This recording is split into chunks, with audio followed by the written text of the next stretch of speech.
Welcome to Kenton's videos. Enjoy the video.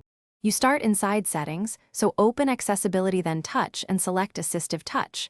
Turn Assistive Touch on, you'll see the floating button immediately. Once the button appears, tap Customize Top-Level menu. This is where you change which icons show. Make sure to act now. Each change updates the live menu.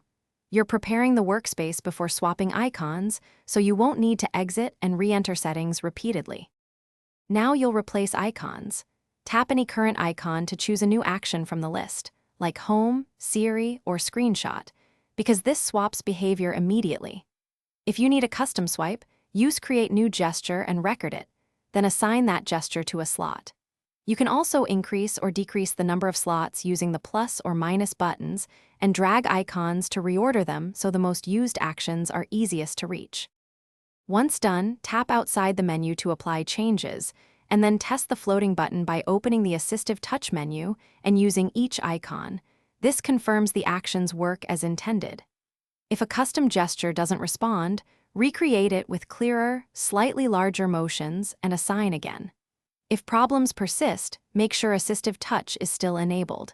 As a last resort, use Reset to default under Custom.